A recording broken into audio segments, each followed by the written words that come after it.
सर्वश्रेष्ठ संपदा स्वयं भगवान की कृपाशीर्वाद से मनुष्यात्माओं को प्रदत्त अद्भुत ज्ञान संजीविनी, जो मनुष्यात्माओं के भौतिक अभौतिक, लौकिक अलौकिक सब समस्याओं का एक अद्भुत समाधान है। ऐसी अद्भुत ज्ञान धारा, जिस धारा में हम बहते जाते हैं तो मानो हमारे अंदर की कपाट खुलते जाते हैं। लगता है कि भगवान ने हमारे बुद्धि को दिव्य बना दिया। माना जो मनुष्यात्माओं की बुद्धि जड़ हो गई थी, जड़त्व के कारण भावनाएं नष्ट हो गए थे, उस बुद्धि को पुनः दिव्य बुद्धि बनाने में एक ज्ञान गंगा के अद्भुत सहयोग सराहनीय है। तो इस ज्ञान गंगा में नहाते हुए, इस ज्ञान गंगा को अपने पास जमा करते हुए, खुद को ज्ञान से संपन्न बनाते बनाते ऐसे लग रहा है मानो कि हम भगवान के एक कदम और आगे नजदीक पहुंच गए। कितनी हर्ष की बात है कि भगवान को बुलाना, भगवान को पुकारना और भगवान को जानना, और उसके बाद भगवान के नजदीक धीरे धीरे पहुंचना, कि हमारा दिल भगवान के बहुत करीब है या भगवान हमारे दिल में बसते हैं। ऐसी अनुभूति होना यह स्वयं गीता ज्ञानदाता के द्वारा दिए गए ज्ञान द्वारा ही संभव है। इस संभावना को आगे बढ़ाते हुए चौथे अध्याय के श्लोक जो हमारे सामने भगवान वाच के रूप में सुनने को मिल रहा है, स एवायम मया तेद्य योगः प्रोक्तः पुरातनः भक्तोऽसि मे सखा चेति रहस्यम हेदतुत्तमम्। भगवान मनुष्यात्मा को अपना दिया हुआ ज्ञान प्यार से समझाने के लिए और समझने की ताकत देने के लिए ये जो संबंधों का एक पुल बांधते हैं, संबंधों के ब्रिज के द्वारा मनुष्यात्माओं को करीब लाते हैं और मनुष्यात्मा अपने आप परमात्मा के दिए हुए इस ज्ञान को अपने जीवन में उतार लेते हैं। कितनी सहज विधि है। जैसे एक छोटा सा बच्चा दूर से मम्मी को आता हुआ देखता है तो हाथ में जो भी चीजें हैं सब फेंक के भाग भाग के आता है कि मेरी मम्मी आ गई, मेरी मम्मी आ गई। मम्मी से कुछ मिलता है नहीं मिलता है, लेकिन जो माँ का प्यार है, माँ का संबंध है, माँ से जो बहुत अंदर से जो टेलीपैथी जुड़ी हुई है बच्चे का, वो टेलीपैथी बच्चे को खींच लाता है। इसी तरह दुनिया का रचयिता, हम सबका पिता परमात्मा मनुष्यात्मा को ये बात स्पष्ट करते हैं, मैं तुमको ये ज्ञान क्यों सुना रहा हूं, तुमको ही क्यों सुना रहा हूं। क्योंकि हम सब पहले से ये सुनते आए हैं। ये ज्ञान कोई अकेले अर्जुन के लिए नहीं सुनाया गया था। अर्जुन सारे मनुष्यात्माओं के प्रतिनिधि के रूप में वहां पर उपस्थित कराया गया था, या लिखने वाले ने वार्तालाप के रूप में, परामर्श के रूप में जो गीता ज्ञान को लिखा, उन्होंने इसको एक कलात्मक ढंग दे दिया, जिसके कारण परमात्मा के सामने एक श्रोत्र को बिठा दिया और अर्जुन नाम दे दिया। तो हम भी अगर खुद अर्जुन बन के परमात्मा के सामने उपस्थित हो जाएंगे तो ये जो भगवान की कही हुई बात है, ये बहुत अच्छी तरह से हमारे दिल को छू जाएगी। वो ये बातें हैं, ये योग पुरातन है, ये पहले भी मैंने तुमको सुनाया था, लेकिन अब मैं तुमको क्यों सुना रहा हूं कि तुम मेरे भक्त हो, तुम मेरे सखा हो। इसके कारण अति उत्तम, रहस्यमय, गोपनीय इस ज्ञान को मैं तेरे को समझा रहा हूं। कितनी अच्छी बात है। बहुत सारी बातें स्पष्ट होती है यहां पर। एक, परमात्मा का विश्वास हम मनुष्यात्मा के ऊपर। भले हम भूल गए हैं, हम भटक गए हैं, हम देहाभिमान में आ गए, हम अहंकार में आ गए हैं, भले हम विषाद में डूब गए हैं, खुद को ही समझ नहीं पा रहे हैं, लेकिन भगवान हमारे असली स्वरूप को जानता है और ये भी जानता है कि हर मनुष्यात्मा परमात्मा की रचना है और हर मनुष्यात्मा का परमात्मा के साथ करीबी संबंध है। जब तक ये मनुष्यात्मा जीवात्मा नहीं बना था या मनुष्यात्मा नहीं कहलाया था, अनादि स्वरूप में, आत्म स्वरूप में था, तो ये मेरा बहुत करीब था, मेरे साथ रहता था। इतने ऊंच मनुष्यात्मा जो मेरा दोस्त है, ये मेरा करीबी है, ये मेरे से बहुत प्यार करता है, मेरा भक्त है। इस विश्वास के लिए कितना भी हैट्सअप करे ना कम है। कई बार हमारे ऊपर हमारा विश्वास नहीं रहता। इतना ऊंचा ज्ञान क्या हम समझ पाएंगे? क्या हमारे इस मूर्ख बुद्धि में ये ज्ञान समा सकता है? ऐसा प्रश्न कई सारे मनुष्यों के मन में उठता है, स्पेशली गीता ज्ञान को लेकर या भगवानुवाच को लेकर, या जब हम कहते हैं भगवान इस धरा पर आए हैं, आकर समझो, तो लोग हंसते हैं, अरे भगवान की बातें हमारे जैसे मनुष्यों को कैसे समझ में आएगी। लेकिन भगवान का विश्वास तो देखिए, तुम जो मेरे सामने अर्जुन बन के बैठे हो, तुम जो अपने ही प्रश्नों के दलदल में फंसे हुए हो, तुम जिनके अंदर बहुत कुछ समाया हुआ है लेकिन अपने आप को नहीं पहचानते हो, तुम वो आत्मा हो जिसके अंदर सब कुछ खूबियां हैं लेकिन अपने आप को भूल गए हो। लेकिन मैं जानता हूं, मैं पहचानता हूं, तुम मेरे भक्त हो, जन्म जन्मांतर से मेरे लिए तरसे हो, मेरे से बहुत स्नेह भाव रखते हो। और दुनिया मानती है सभी संबंधों से बढ़कर है मित्रत्व। मित्रत्व से बड़ा धन कोई नहीं है। इसलिए दुनिया में लोग कहते हैं ऐसा मित्र हो जो हमारी बात दूसरे को नहीं सुनाए और दूसरे की बात हमारे कान भरकर हमारा सिर खराब ना करे, हमारी माथा खराब ना करे।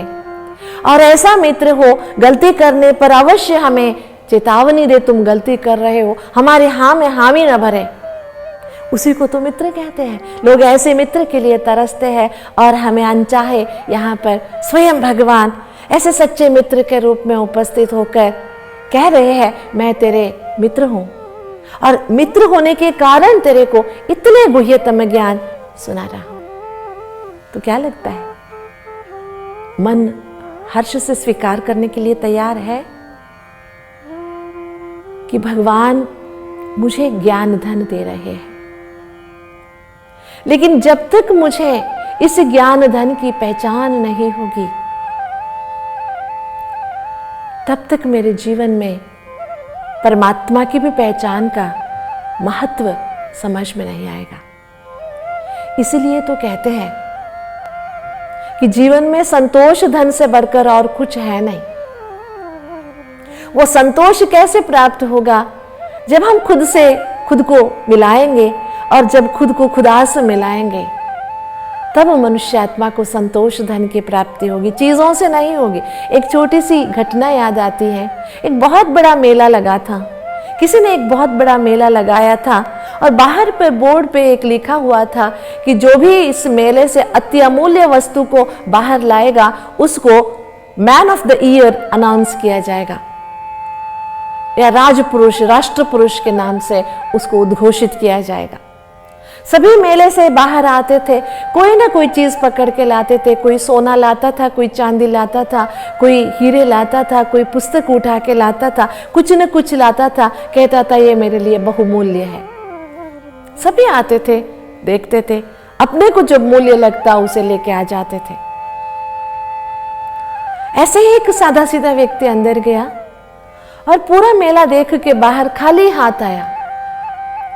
तो जो बाहर जिसने मेले का इंतजाम किया था उसने पूछा कुछ लाया नहीं हो? आपको यहाँ पर कोई भी चीज अमूल्य नहीं लगी क्या? तो उस व्यक्ति ने कहा नहीं, मैं लाया हूं ना, संतोष धन लाया हूं। पूरे मेले को मैंने देखा और सजी सजाई बहुत सारी वस्तुओं को मैंने देखा, चीजों को देखा, खाद्य पदार्थों को देखा। सब कुछ देखते हुए मेरे मन ये गा रहा था कि जिसने भी इन चीज़ों को बनाया है उस सृष्टिकर्ता का वाह वाह कर रहा था, मैं बारंबार उसका मुबारक कर रहा था और अपने आप बहुत खुश हो रहा था। मैं खुश नसीब हूँ, इस सृष्टिकर्ता के सृष्टि का मैं एक हिस्सा हूँ। जब ये सब चीज़ें देख के जो संतोष धन मुझे प्राप्त हुआ, उसी संतोष धन को लेके मैं बाहर आया हूँ। अगर मैं वहाँ से कोई चीज़ लाता और मैं समझता इस वस्तु में मेरा संतोष है, अगर वो वस्तु खो जाता तो मेरा संतोष भी खो जाता। लेकिन मेरी संतोष जो अंदर है, मैंने जो संतोष पाया है, इन सब के रचनाकार के धन्यवाद के रूप में जो संतोष पाया है, उस रचयिता को पाकर मैंने जो संतोष पाया है, उस रचयिता के बारे में सोचकर मैंने संतोष पाया है, वो संतोष धन मेरे से कोई छीन नहीं सकता है। तो देखिए, आत्मा और परमात्मा का, सृष्टिकर्ता और उसकी रचना का, स्नेही और स्नेह करने वाले का कैसा आपसी मित्रता है और विश्वास है। तो भगवान हम पे विश्वास रख के इतना अमूल्य ज्ञान योग हमें सिखा रहा है और कह रहा है ये बहुमूल्य है और तू मेरे लिए बहुत बहुमूल्य है। जैसे ज्ञान का कोई मोल नहीं है, वैसे तेरे भी कोई मोल नहीं, इतना अनमोल है तू मेरे लिए। देखिए, जिसके लिए भगवान के दिल में इतना जगह हो और भगवान जिस व्यक्ति को अपने दिल में मानता हो, ऐसे स्नेही का स्थान अगर हमें मिल जाए तो इससे बढ़कर और क्या चाहिए। यही तो रहस्य है, इसमें रहस्यपूर्ण ज्ञान क्या सुना रहा हूं। आत्मा, परमात्मा, वेद, शास्त्र, पुराण, इन सब से बढ़कर ये जो परमात्मा ने आत्मा परमात्मा के संबंध के बारे में कहा, हम सब आपस में बहुत स्नेही है। परमात्मा से बढ़कर स्नेहवान चीज इस दुनिया में और कोई नहीं है। भगवान से बढ़कर भक्ति करने योग्य प्रेम पूर्ण वस्तु इस दुनिया में कोई दूसरी नहीं है। अगर ऐसे भाव से मन भर जाता है, हम संतुष्ट हो जाते हैं, तो हम योगी बन जाते हैं। तब हमारा ज्ञान जीवन में उतर जाता है और ज्ञान से पूर्ण व्यक्ति योगी कहलाता है। जब इतने नजदीक के संबंध हम महसूस करते हैं, तो आगे जो प्रश्न अर्जुन उवाच के रूप में यहाँ पर लिखा हुआ है, अपरम भवतो जन्मा परम जन्म विवस्वतः कथमे द्विजानीयाम समदौ प्रोक्तवान इति। देखिए, जब भगवान ने बताया, या सामने जो अर्जुन है या हमारे जैसे भगवान से प्रेम करने वाले, ज्ञानार्जन करने वाले, खुद को भगवान के मित्र मानने वाले, भगवान से खुद के जीवन को धन्य बनाने के लिए सन्नद्ध मनुष्य आत्माएं हैं। जब हमने इस नजदीकी संबंध को पहचान लिया कि वो मेरा स्नेही है, वो मेरा सब कुछ है, वो मेरा मित्र है, जब ये नजदीक का संबंध हम महसूस करते हैं, तो मन में जो भी प्रश्न है हम खुले दिल से पूछ लेते हैं।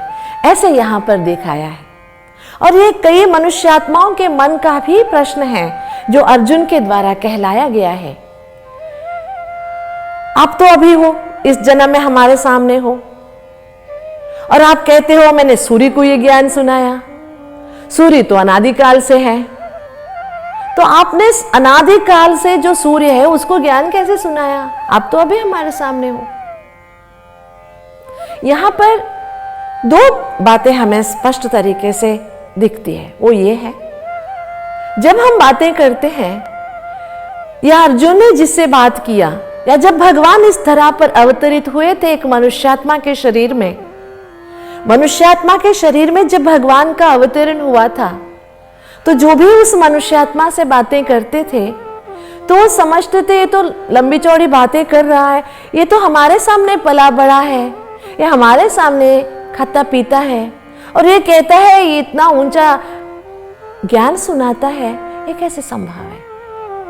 माना जिस मनुष्यात्मा के आधार से परमात्मा ने ज्ञान सुनाया, उस परमात्मा जो अव्यय है, उस परमात्मा जो इस सृष्टि के पहले से है, उस परमात्मा जिसके बारे में भगवान ने कहा है, न मैं विदुसुरगणाः प्रभवं न महर्षयः अहमादिर्हि देवानां महर्षीणां च सर्वशः। देवताएं, महर्षि, सबसे मैं आदि हूं, मेरे बारे में कोई नहीं जानते। ऐसे परमात्मा जिसको नहीं पहचान सकते। देखिए, दो बातें होती है। जब कोई बड़े आदमी से हमारा मित्रत्व हो जाता है तो या तो हम उन जैसा बनने का प्रयास करते हैं, या तो उस व्यक्ति को हमारे जितने लेवल पे ला छोड़ देते हैं। हमारी सोच उन जैसा बन नहीं पाता, उनकी महत्ता को हम समझ नहीं पाते हैं। इसी अवस्था में अर्जुन के द्वारा जो आम जनता के प्रश्न है कि जो आप इतनी ऊंची ऊंचे अनेक युगों की बातें कर रहे हो, जन्म जन्मांतर की बातें सुना रहे हो, आत्मा को पावन करने की बातें सुना रहे हो, ये सब बातें आप जो बड़ी बड़ी बातें सुना रहे हो, कह रहे हो मैंने इस सृष्टि के आरंभ में सूर्य को सुनाया था, तो आप तो अभी है हमारे सामने, आपने कैसे सुना है? देखिए, इससे और एक बात बहुत अच्छी तरह से हमें समझनी है कि अगर हम भगवान से परामर्श कराना चाहते हैं तो परामर्श करते समय हम जब परमात्मा के सामने बैठते हैं, परमात्मा की, भगवान की बातें सुनते हैं, तो हमारे मन में जो भी बातें हैं ना, उसे छिपा के रखना नहीं चाहिए, दबा के रखना नहीं चाहिए, खुल के पूछ लेना चाहिए। भले वो समझे ये मूर्खता की बातें हैं, ठीक है ना।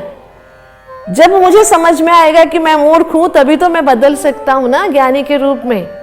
अगर मुझे पता ही नहीं है कि मैं मूर्ख हूं और मैं समझता हूं मैं ही बड़ा ज्ञानी हूं, तो मेरे अंदर ज्ञान कैसे आएगा? नहीं आ सकता। उल्टे घड़े के ऊपर आप कितना भी पानी डालो, वो घड़ा भर नहीं सकता। मूर्खता भी ऐसी चीज है, उल्टी घड़ा जैसे, कुछ भी अंदर घुसता नहीं है। इसलिए देखिए, जब स्नेह से नजदीक आए, करीब आए, तो इसने अपने दिल की बातें पूछी। भगवान ने बातें तो समझाई, तुम आत्मा अविनाशी हो, मैं भी अविनाशी हूं, स्वरूप की बातें भी समझाई, लेकिन एकदम इतनी ऊंची बातें जब मनुष्यात्मा की समझ में नहीं आती है तो चुपके बैठना तो नहीं चाहिए।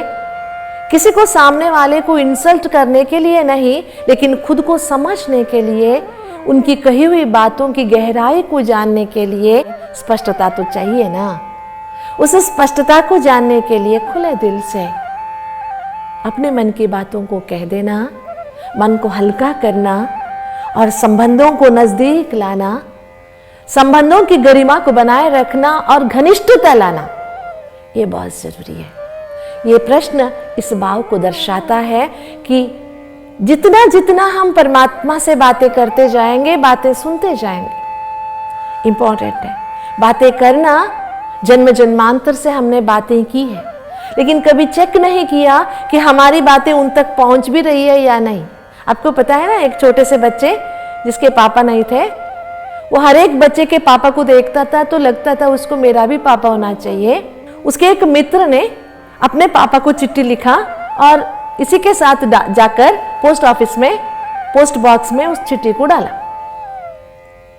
तो ये छोटा बच्चा जिसका पापा नहीं था, उसने पूछा तुमने क्या डाला, कहाँ के लिए डाला? तो उसने कहा मेरे मम्मा ने पापा के लिए चिट्ठी लिखी है और इस बॉक्स में चिट्ठी डालते हैं तो पापा तक पहुंच जाता है। छोटे बच्चों को तो ये पता नहीं है ना कि पोस्टल प्रोसीजर क्या है, कैसे जाता है, पता नहीं है।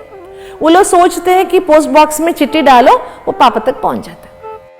ये छोटा बच्चा जो पापा से मिलने चाहता था और पापा तो था नहीं इसका, तो जब इसने सुना कि पोस्ट बॉक्स में चिट्ठी डालने से पापा तक पहुंच जाता है, तो इसने भी रात भर बैठ के नन्हे मुन्ने हाथों से, मुलायम हाथों से पापा आ जाओ, पापा कहाँ हो, ऐसे कुछ लिखा। इसको ज्यादा लिखना तो नहीं आता था, लेकिन जो भी आता था लिखा और उसको बंद करके सवेरे सवेरे भाग भाग के गया पोस्ट ऑफिस और जाके वहां पर पोस्ट बॉक्स में अपनी चिट्ठी डाली। और उस चिट्ठी के ऊपर पता तो था नहीं, लेकिन इसको पता नहीं था कि पता भी लिखना होता है, क्योंकि बच्चा था, नहीं जानता था। लेकिन अपने मन की बातें तो इसने लिख दी थी कि पापा आ जाओ, मुझे पापा चाहिए, पापा आ जाओ, जैसे चिट्ठी पहुंचते ही आ जाना। लेकिन पता नहीं था, जिसके कारण से वो चिट्ठी ना तो कहीं जा सका, ना किसी को मिल सका। जिस भी पोस्टमैन ने उसको उठाया, देखा, हंसकर उस चिट्ठी को बाजू में रख दिया, क्योंकि ना फ्रॉम था ना टू था वहां पर, लिखने वाले का भी एड्रेस नहीं था और जहां पर भेजना है उसका भी पता नहीं था। हमारा भी कुछ ऐसे हालात है, जन्मों से हम परमात्मा को पुकार तो रहे हैं, बोल तो रहे हैं, बातें तो कर रहे हैं, लेकिन पता जाने बिना, और ये भी चेक नहीं किया कि हमारी जो बोल है, हमारी जो चिट्ठी है, पहुंची कि नहीं पहुंची, क्योंकि हमको पता नहीं कि प्रोसीजर क्या है और कहां पहुंचाना है, क्योंकि बीच में आ गया था हमारा देह भाव जो पता तक पहुंचने ही नहीं दे रहा था और सही मायने में ज्ञान देने वाला इस धरा पर उपस्थित भी नहीं था। तो अभी स्वयं परमात्मा आकर के हमारे कमजोरियों को, हमारी समस्याओं को, हमारे कष्ट को जान करके उन कष्टों से बाहर निकलने का जो रास्ता, सही रास्ता हमें समझा रहे हैं। इस समय हमें भगवान से बातें ही नहीं करनी है, भगवान की बातें भी सुननी है, इंपॉर्टेंट है। बातें तो करते आए सदियों से, अभी बातें करनी भी है, साथ में बातें सुननी भी है। तो चलिए, हमने अपने मन की स्थिति के अनुसार अर्जुन के द्वारा पूछा गया यह प्रश्न तो जान लिया, इसके जवाब में क्या मिलता है, भगवान क्या समझाते हैं और किस तरह से उसको हम समझ सकते हैं, इसके बारे में आगे चलकर हम समझेंगे। ओम शांति।